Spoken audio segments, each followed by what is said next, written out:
Lewap vilayatynda daşary ýurt pasportlaryny almaga arda tapşyrmak üçin ençime aýat çekýän uly nowatlar bilen bir wagtda dokumentleriň taýýarlanmagy we berilmegi hem ençime aýa uzaýar. Şol bir wagtda azatlyk bilen söhbetdeş bolýan raýatlar migrasiýa gullugynyň käbir işgärleriniň paranyň öwedini pasportlary has gytka wagtyň içinde taýýarlap bermegi açyk teklip edýändiklerini aýdýarlar.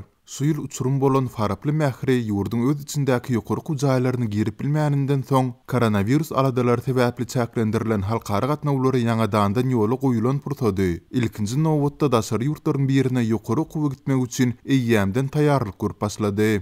Mähriniň daşary ýurt biometrik pasportyny almakdaky bastyn geçirenlerine geçmezden ozal. Ýurtda orta mekteplerinden her ýyl uçurum bolýan ýaşlaryň sany gözüňünde tutulanda ýokary okuwa kabul edilýänleriň sanynyň ujypsy bolmagynda galýandygyny, bu sebäpli ýaşlaryň daşary ýurtlaryň esasan hem Türkiýe, Russiýa, Belarus, Ukraina ýaly döwletleriň ýokary kujaýlaryny bilim almagy meýil edýändiklerini belläp geçýär. Mundan başga da giris dynaglaryndaky korrupsiýanyň pary berimiň ýaşlaryň ýurdun öz içinde ýokary bilim almagyna hem böwet bolýandygy nykdalýar. Migrasiýa gullugyna baranymda nowatymyň baryp 2020-nji ýylyň 1 fevralynda ýetjekdigini, sonda dokumentlerim tapşyryp biljekdigimi aýtdylar. Ondan soň hem pasportyň azyndan 2 aýyň dowamında taýýar ediljekdigini ma'lum etdiler diýip Mähri Lewaply habarçymyza 24 awgustda gurrun berdi. Ol soňundan migrasiýa gullugynyň şol işgäriniň pasporty has gytka wagtyň içinde almak mümkinçiliginiň hem bardygyny ýagdadandygyny sözüne goşdy. İşgär, munça wagt garaşmak islemeseň pasportyňy 2 hepdede hem taýýar edip bolýar diýip usulluk bilen aýtdy. Ol munyň üçin özüne 3000 manat para bermeli boljakdygyny duýdurdy diýip Mähri maskalasynyň onsuz hem gün güzeranyny zordan aýlaýandygyny, bu mukdarda para bermäge ýagdaýynyň ýokdugyny aýdyp gaýdandygyny belledi.